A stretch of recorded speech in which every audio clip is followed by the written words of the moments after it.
24 नवंबर 1971 एक American airline की जहाज को टेक ऑफ किए अभी कुछ मिनट ही गुजरे थे कि सबसे पीछे वाली सीट पर बैठे एक पैसेंजर ने एयर होस्टेस को अपने पास बुलाया और हंसते हुए एक चिट्ठी उसको थमा दी। उस चिट्ठी में सिर्फ चंद अल्फाज लिखे थे जिसने पूरे अमेरिका में हलचल मचा कर रख दी। वो पैसेंजर कौन था और FBI आज तक उसको जिंदा या मुर्दा क्यों नहीं ढूंढ पाई। दोस्तों, इस घटना की शुरुआत 24 नवंबर 1971 को पोर्टलैंड एयरपोर्ट से हुई थी। एक शख्स जो एक बिजनेसमैन लगता था, उसने पोर्टलैंड से सिएटल का टिकट बुक करवाया और सीधा जहाज की तरफ बढ़ने लगा। तब अमेरिका में डोमेस्टिक फ्लाइट्स पर ना ही पैसेंजर्स का सामान चेक किया जाता था और ना ही उनकी आइडेंटिटी वेरिफिकेशन की जाती थी। ये नॉर्थ वेस्ट एयरलाइन का जहाज बोइंग 727 था जिसको सिर्फ 45 मिनटों में पोर्टलैंड से सिएटल तक पहुंचना था। सनग्लासेस लगाए एक ब्रीफकेस के साथ डैन कूपर नामी ये पैसेंजर इस जहाज में सवार हुआ और अपनी पसंद की सीट पर जाकर बैठ गया, जो जहाज की सबसे आखिरी सीट थी। उसने अपने लिए एक ड्रिंक ऑर्डर की और साथ ही सिगरेट भी जला ली, क्योंकि फ्लाइट में स्मोकिंग करना भी 1970 से अलाउड था। ठीक 2:58 पर फ्लाइट टेक ऑफ हो गई। टेक ऑफ होते ही डैन कूपर पीछे मुड़ा और पास में बैठी एयर होस्टेस को हंसते हुए एक एनवेलप थमा दिया।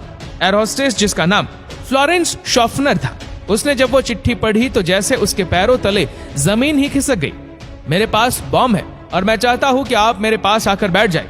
फ्लोरेंस शॉफनर जब डैन कूपर के पास आकर बैठी तो उसने अपना ब्रीफकेस खोला, जिसमें डायनामाइट के 8 स्टैक्स और एक डेटोनेटर भी मौजूद था, यानी कि जहाज हाईजैक हो चुका था। और डैन कूपर की टोटल 3 डिमांड्स थी। उसको 5 बजे से पहले $2 लाख कैश, 2 पैराशूट के पैर और सिएटल एयरपोर्ट पर एक रिफ्यूलिंग ट्रक रेडी चाहिए था। फ्लोरेंस शॉफनर डैन कूपर की डिमांड्स लेकर कॉकपिट में गई और कैप्टन को सारा माजरा सुना दिया। एक दूसरी एयर होस्टेस, जिसका नाम टीना मैकलाउ था, जो पायलट और डैन कूपर के दरमियान मैसेज पहुंचाने का काम कर रही थी। 5:45 पर जहाज को लैंड कराया गया और वादे के मुताबिक डैन कूपर को पैसों से भरा एक बैग और 2 पैराशूट के पैर दिए गए। साथ ही साथ जहाज को रिफ्यूल भी कर दिया गया। अपनी मांगे पूरी करवाने के बाद डैन कूपर ने 35 पैसेंजर्स और 2 फ्लाइट क्रू को जहाज से उतरने की परमिशन दे दी, जबकि पायलट्स और 2 फ्लाइट क्रू को जहाज में रहने को ही कहा। इस वक्त रात हो चुकी थी और जहाज को एक बार फिर से टेक ऑफ किया गया।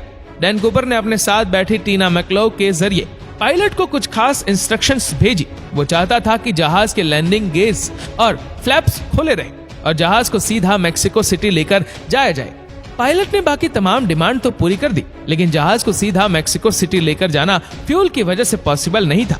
लेकिन पायलट ने डैन कूपर को रिफ्यूलिंग के लिए 2 ऑप्शन दिए, रेनो या फिर फिनिक्स। डैन कूपर रेनो पर राजी हो गया। इतने में डैन कूपर ने पास बैठी टीना मैकलाउ को कॉकपिट में जाने को कहा।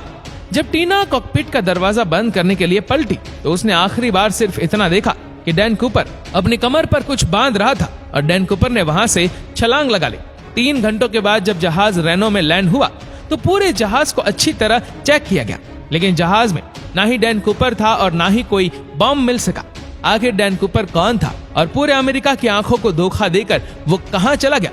FBI ने जहाज पे सबूत तलाश करना शुरू कर दिए। पैसेंजर्स और क्रू से इंटरव्यू लेने के बाद डैन कूपर के चेहरे के हिसाब से उसका स्केच बनवाया गया।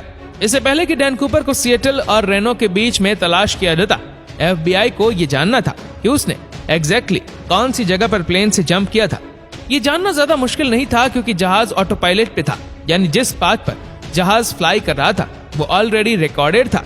रिकॉर्डर की मदद से मालूम पड़ा कि जहाज का स्टेयर केस 8:10 पर खुला था।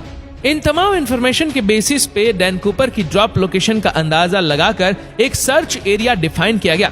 ये 45 स्क्वायर किलोमीटर का एरिया घने जंगलों और पहाड़ों से घिरा हुआ है।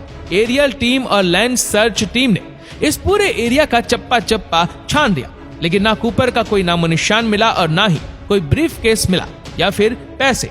साथ ही इस पूरे एरिया में इतनी शदीद सर्दी थी कि सबको यही लगा कि डैन कूपर मर गया होगा, लेकिन उसके बाद जो हुआ वो FBI को भी मालूम नहीं था। इसके बाद डैन कूपर का स्केच और $2 लाख के सीरियल नंबर भी अखबारों में साझा किए गए। उनका ख्याल था कि कूपर अगर जिंदा होगा तो वह पैसे कहीं ना कहीं जरूर खर्च करेगा, लेकिन उस सीरियल नंबर का एक भी नोट कभी भी कहीं भी दोबारा जाहिर नहीं हुआ। लेकिन मामला अभी खत्म नहीं हुआ था। करीब 9 सालों के बाद यानी साल 1980 में एक मामला सामने आया वॉशिंगटन में कोलंबियन रिवर के किनारे एक बीच है जिसको टीना बार कहा जाता है। यहाँ एक बच्चा अपने पेरेंट्स के साथ खेल रहा था जब उसको रिवर के किनारे नोटों की 3 गड्डियां मिली। ये $20 के नोटों की गड्डियां थी जो टोटल $5800 बनते थे। बच्चे के पेरेंट्स ये पैसे लेकर FBI के पास गए।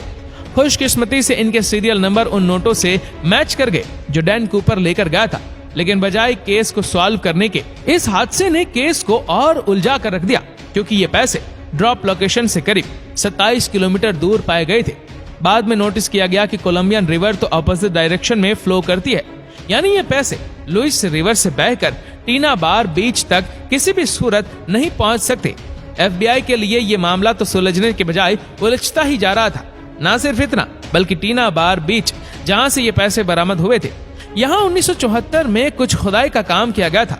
हाईजैकिंग के 3 सालों के बाद टीना बार बीच के किनारे एक्स्ट्रा रेत डाली गई थी और मिलने वाले पैसे इस रेत के अंदर पाए गए थे।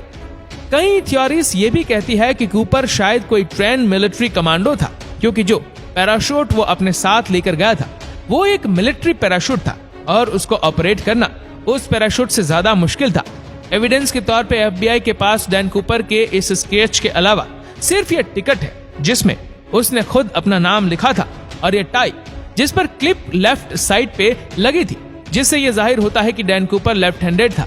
इस केस ने FBI को पिछले 50 सालों से सवालों में उलझा कर रखा है और इस केस की फाइल आज भी खुली हुई है।